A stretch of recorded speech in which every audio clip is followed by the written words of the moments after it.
If you are deeply into surplus military repeating rifles, then you must have a special place in your heart for the Swiss straight pull actions. Getting a Schmidt Rubin K31 for hunting was a long quest of mine.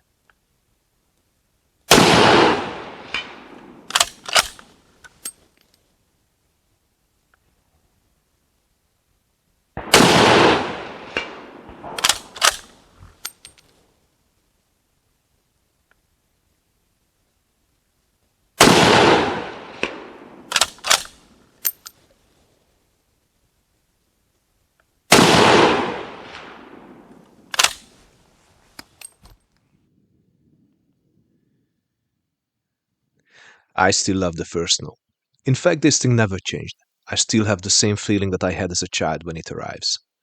And if it arrived, I must make the time and go out to the forest. And if I go, there must be a vintage firearm in my hands. Now that's exactly what I was dreaming about, playing cowboys and Indians with my childhood friends back in the old days. These days not just bring back memories, but create new ones as well, sourced from a type of hunting that we call the vintage hunting with my similarly thinking friends. The principle is simple. Grab any rifle that was made before 1945, remove the scope, use your open sights, and hit the open range. Today's hunting is getting more and more digitalized. Thermal and night vision scopes give you senses humans never had before. Rangefinders and wind sensors adjust the reticle of your scope so you don't have to learn ballistics. Game cameras track the animal so you don't have to spend the time in the woods understanding its life and behaviors. I'm wondering what will be next, remote controlled rifles or heat-seeking guided projectiles. To tell you the truth, I don't care. I will stick with my vintage rifles. Because everything is getting fast today.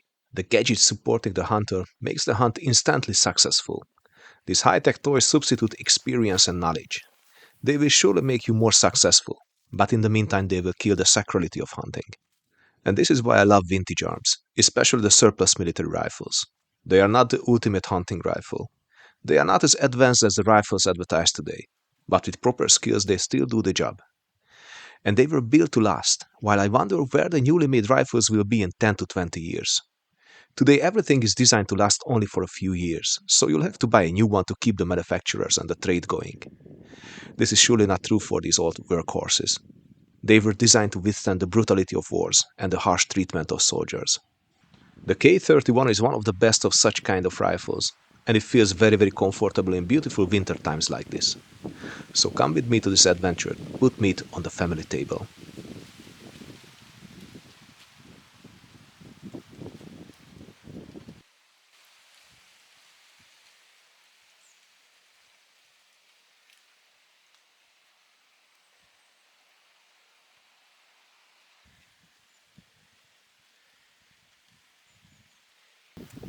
Being the only one in the woods is always a privilege, and the fresh snow offers an excellent chance to follow the trail of a roe deer.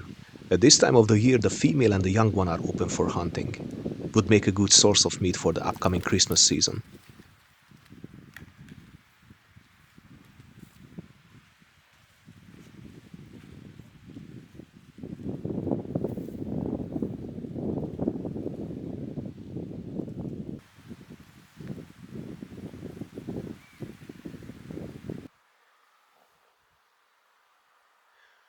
I followed its tracks to the border of our hunting territory, but from that point I could not follow her.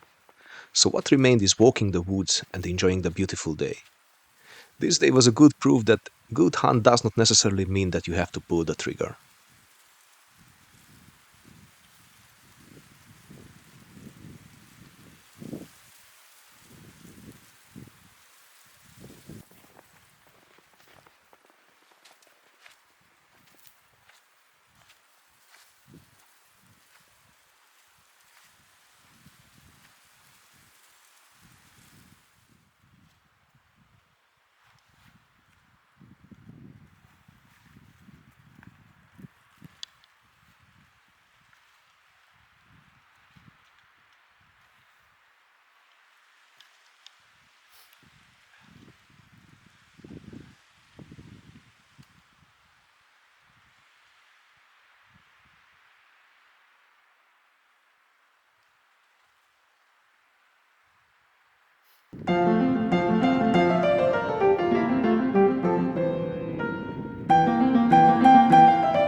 The original GP11 military cartridge holds a full metal jacket bullet that is not ideal for hunting.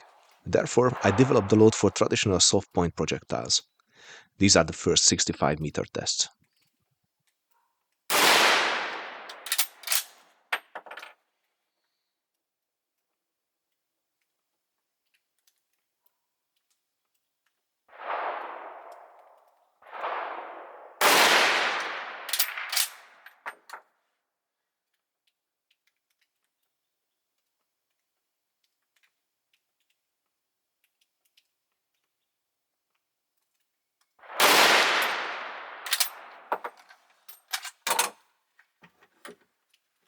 And this tells a lot about the capabilities of this rifle. Of course, the distance is not too big. It's 65 meters only, but for hunting with open sight, that's enough. 4 shots are nearly touching each other, and we have 2 in the inner 10 also, which means that the total group size is not more than, let's say, 4-5 centimeters, which tells me that the hunting cartridge is perfect. That is very, very good for hunting. It's okay. Let's check 100 meters. So the K31 rifle is the successor of the K11 and the G11 rifles. It's a straight pull action rifle. It was designed by Schmidt Rubin, and it entered service in 1931 and remained in service until 1970, until the introduction of the Sturmgewehr Model 57. Now, this is a straight pull action rifle, which means that the bolt head is actually rotated by a helical cut on the bolt. It is like the Mannlicher M95, but this one actually works. These guns are fed from a detachable 6-round magazine, but it can be also fed with cardboard stripper clips like this. They are reinforced with a metal stripe on it. This also holds 6 cartridges. I have had my G11 rifle for many years now and I love it. That's my best military rifle, I guess, but it's quite long, so this is why I wanted a shorter rifle, a more compact rifle for hunting. If you compare the 2 rifles, we can easily spot the differences. First of all, the receiver of the K31 is much shorter, which means that the barrel can be longer. It is actually a rifle-sized barrel in a carbine-sized rifle. And also the sight radius of the 2 rifles is, well, similar. The G11 has a bit more of sight radius. In case of the K31, the rear sight is closer to your eyes, so it is not really perfect for an aging guy. The G11 has a much better rear sight, in my opinion, because it's further from your eyes. But still, this is a more compact action. It is a faster action, which means that it is more convenient to use for military, for hunting, and for target shooting as well. They are both good rifles, by the way. There are no interchangeable parts in them. The K31 is firing the same 7.5 by 55 cartridge that the previous models. Well, this cartridge has a bullet of 308 diameter, which means that you can replace them with the normal 308 bullets, like the same that you are using for your 308 Winchester or 300 Winchester Magnum rifles. But it is quite hard to find the type of projectile that is matching in weight to the original, which was 174 grains, and it's a boat-tail bullet. The ogive of this bullet is quite strange, so it is very, very difficult to find a good bullet for target shooting. Now, I'm not going to use that for target shooting now, but I'm going to use it for hunting, which means that I'm going to load a flat base bullet, which is a Cellier Bello bullet. It's a very simple 308 bullet. I don't need long-range accuracy for that bullet. I just have to hit the game at 100 meters maximum, because with open sights I do not exceed the 100-meter distance. The rifle itself is very comfortable for hunting. It is a straight pull-action rifle, which means that it can remain in your shoulder, and with very little movement you can repeat. This is much faster than a bolt-action rifle. Now, What is not truly comfortable is the safety system, which is from a military thinking. It is a very good system because you just pull the firing pin back, turn it by 90 degrees and release it. And your rifle is safe. You cannot move the bolt and you cannot fire the gun. Now, when you're hunting, then you usually spot the game, aim, and you somehow switch off the safety system, which you cannot do with one hand now, because you have to have a different grip on the rifle and pull it back and turn it by 90 degrees to deactivate the safety. But anyway, it is you can live with it. You can live with it. It's not a problem. I was actually hunting for a good K31 for a long time, and I was on a competition in September, this year September, on a military rifle competition, and the shooter next to me was shooting this rifle, this actual rifle. It's a mint condition rifle. I probably never ever seen such a good quality rifle, good condition rifle like this. And he was shooting awfully with the original GP11 cartridges. When I checked his rifle, I saw that the bore is perfect, the cartridge is the GP11, which means that it cannot be bad. So you can easily decide who was the weak point in the system. So he was quite angry. He shot everywhere on the target. And I gave him an offer that he, in his anger, accepted. I made immediately documents as fast as I could, so he cannot change his mind, and I bought the rifle. Now I'm the owner of a K31. I'm not going to sell the GP11 because G11, sorry, because I love that rifle. The recoil is a bit lower, and the sight is much better for my eyes. But for hunting, now this is a very, very good rifle. This is a very, very good choice. Let's make some hunting cartridges for this beautiful rifle. Unfortunately, YouTube's content policies does not allow showing the process of making cartridges. The full version of this film is accessible on a Patreon page, patreon.com/Capandball. This missing 15-minute part takes you through the entire process of making the hunting cartridges that produce 1 minute of angle accuracy at 100 meters. And there you go, we have 5 cartridges ready for hunting.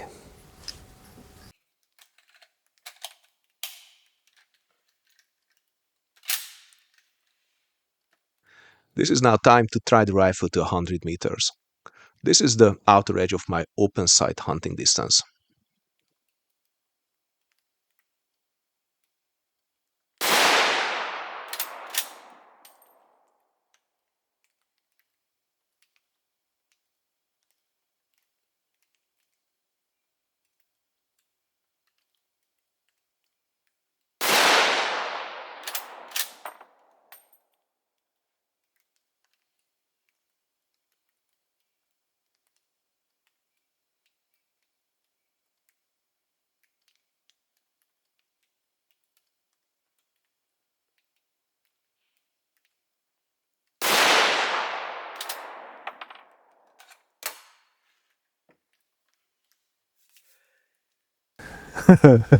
And ladies and gentlemen, that's 100 meters. 1, 2, 3 shots are in the size of the inner 10, which is 2.5 centimeters, which means that 100 meter, 2.5 centimeters, that's 1 minute of angle with open sight, ladies and gentlemen, which means that the group of this rifle should be much better with a scope. But I don't put a scope on it because I want to hunt with it. I was aiming at the bottom center of the black area, which means that I have a high shot, let's say 12 to 30 centimeters, which is something I will have to take care when I'm aiming at the game. But still, this is very good. This is very good. The trajectory is very flat. It's only 2 centimeters higher than in case of the 65-meter group, which means that it is just perfect. And this is a good representation of the aim small, miss small principle, because that kind of group is only achievable if the target is small. When you're placing your sights at the bottom center of the black at 100 meters, the black area seems much smaller, which means that you can place your sights more precisely.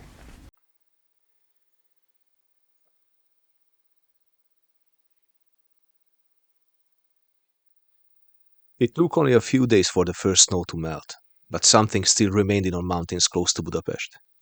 Even if a bit more muddy, the forest was still charming. And this time, it did not take too much effort to cross the route of 2 female roe deers.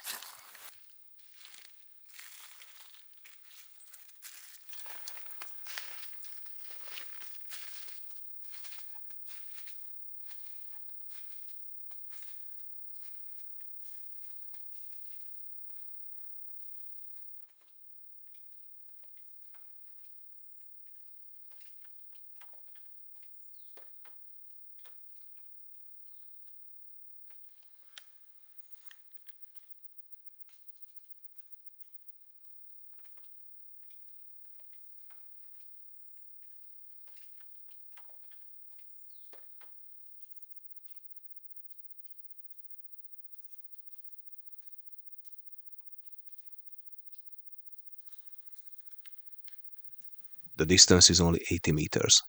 It is just perfect for my open sight rifle.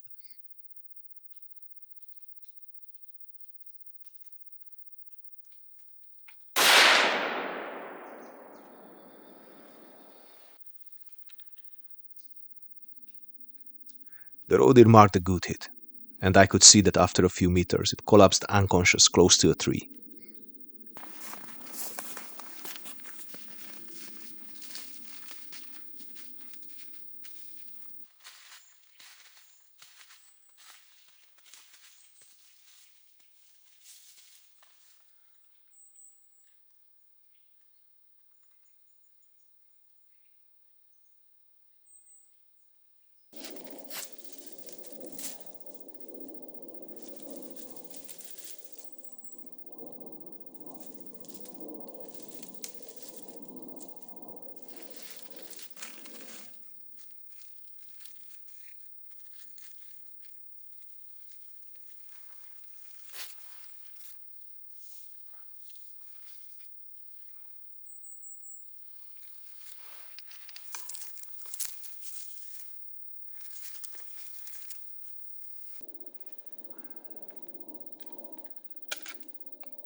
Now the hunt is over and the work begins.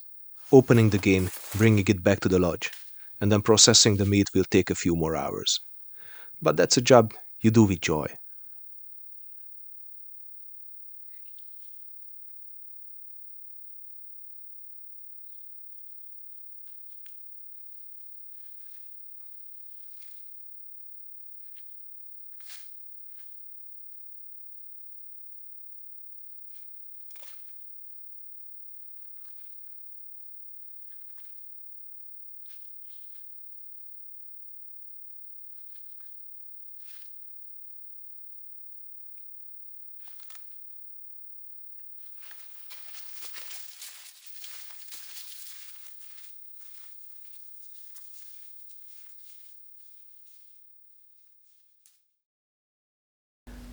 Ladies and gentlemen, this is day 3 of the hunting project, and this is the best part because we are going to make some food from the roe deer. Now, the recipe I'm going to use is a very simple recipe. This is called the Hungarian goulash. In foreign restaurants, because we call it the Hungarian stew, or Hungarian pörkölt in Hungarian. The difference between a goulash and a stew is that goulash is a soup, and pörkölt is more dense. That's a second dish, which means that you get some side dishes with it. Now, Hungarian goulash is okay, you can call it, but if you want to be absolutely perfect Hungarian, then call it pörkölt with these very strange vocals. Now, the recipe is simple because goulash was always the food of the poor people. And as my family was never rich, we have a great tradition in making the stew or goulash. The basics of goulash and stew are the same, by the way. So if you learn how to make a stew, then you immediately learned how to make a goulash. Now, this recipe is something that I learned from my mother, and my mother learned it from her mother, and it was passed for many generations, but it's a very simple recipe, so I'm pretty sure that many Hungarian families also make their goulash and the stew with the same basics. So, ladies and gentlemen, this is how we make Hungarian pörkölt, or stew, or goulash, or whatever. These are all the ingredients that you will need. First of all, you need the meat. You can use the small leftover pieces when you clean the game and you remove the meat from the bones. Every small part is okay for a stew. You will need some tomatoes. For approximately 1.2 kilos of meat, you will need 5 or 6 tomatoes. This will give you the juices. You will need onion because there is no Hungarian food without onion. You will need good quality animal fat. Now comes the spices. Okay, so first of all, you need some good Hungarian red paprika. That's an excellent tasty powder. You will need some chili. Now this is the secret ingredient. This is made by my mother. It is grinded paprika with oil and with salt. I use this instead of using salt because now with this you cannot oversalt your food. And of course at the end you will need some red wine. The procedure starts with preparing the ingredients. Let's start with the meat. The meat is washed first, and then it is cut into 1-2 centimeter squares. The smaller the meat parts are, the easier it will be cooked.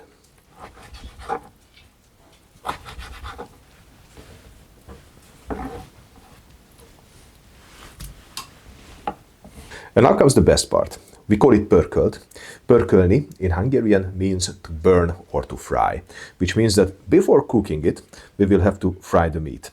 This will help the juices to stay inside the meat and it will keep the flavors. This is a very important part. We will start with melting some fat in a frying pan. In the meantime, we will start preparing the onions. We will have to cut the cleaned onion into very, very tiny parts.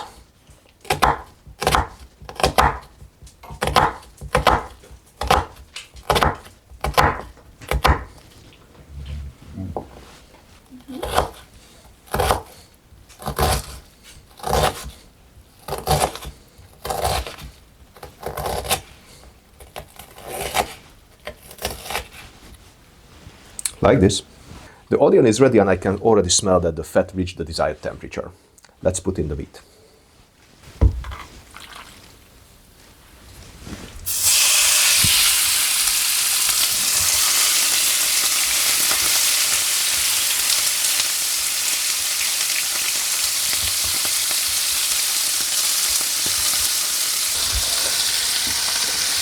And we fry the meat just until the surface gets brown and it gets a bit harder.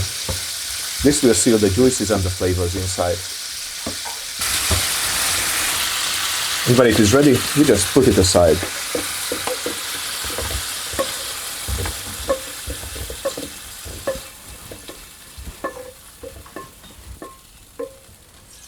Now the meat is ready for further processing and we are going to make the base for the pörkölt juices.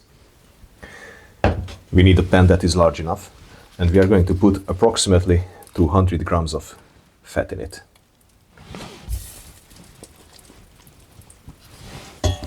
And we wait until it melts.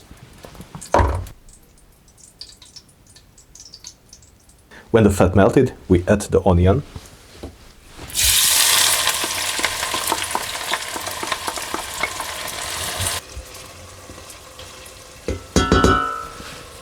And we cover it. And we are going to check it frequently because we don't want to burn the onion. We definitely don't want to burn the onion. In the meantime, I wash the tomatoes and I'm going to cut it into quarters.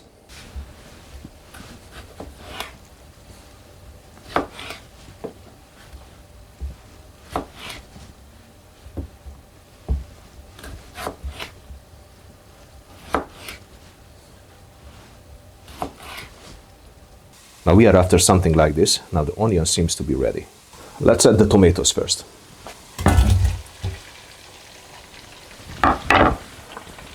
We also add some red paprika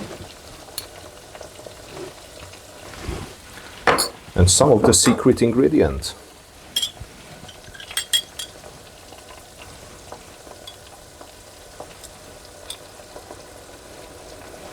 Let's stir it a bit. Looks good and smells good. Look how beautiful it is. Now we cover it.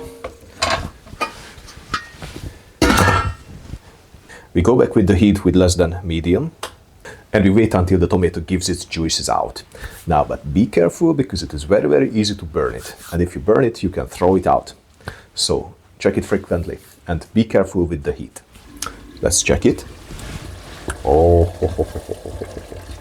beautiful, beautiful. Now the base is ready. Now it is time to add the meat.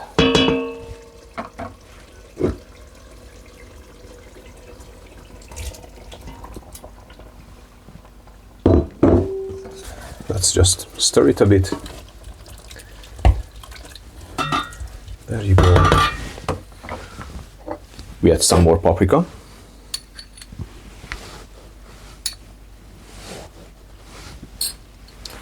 And some of the secret ingredient.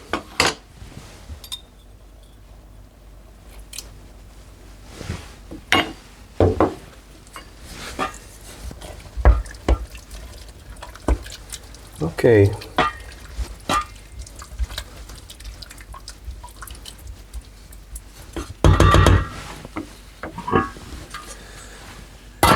And now we let it cook for at least an hour.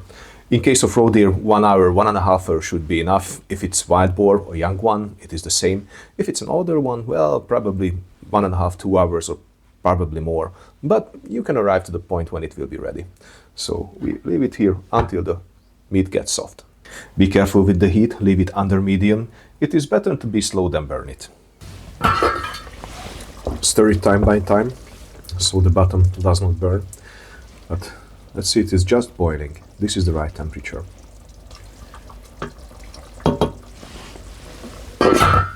First tasting. It's been boiling for, let's say, 40 minutes now.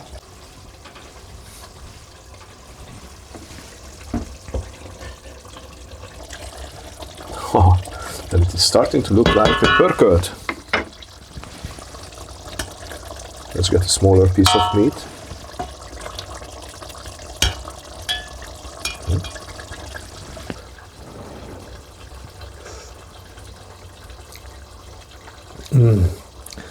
The base is perfect. The mass is perfect.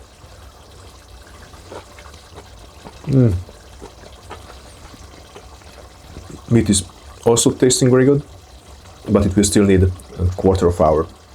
Let's put it back.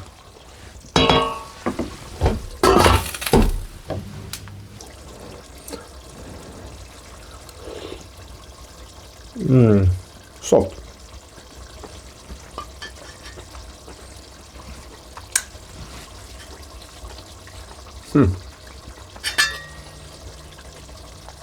It's good. It will take a bit more from the secret ingredient, from this paprika, just to give it a bit more salt.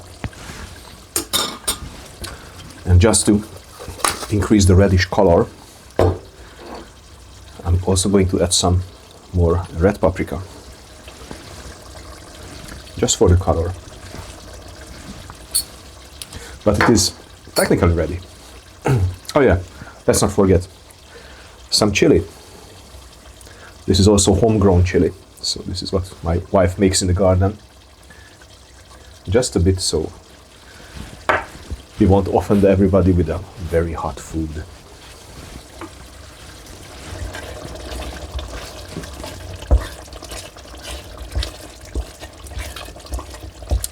Now from this point,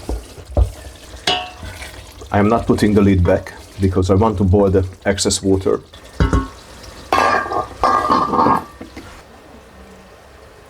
Now it is starting to be perfect.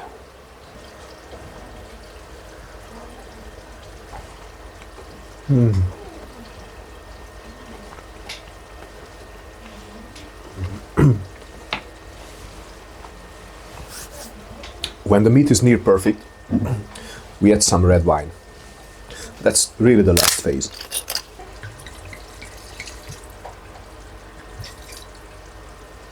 I have some more information about how this magic ingredient is made. You grind 1 kilogram of Britamine pepper, then you add 200 grams of salt, you mix it, you let it stay for 2-3 hours, then you put it into small glasses like this. The glass must be sterilized. Then you put 1 spoon of olive oil on top, this will seal it perfectly, and then you put on the lid. It must be completely airtight, and then you can put it away and use it wherever you want it. You know what is the real deal in hunting? This is it.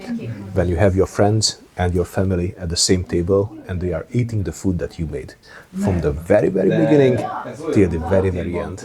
Now, this is important for me.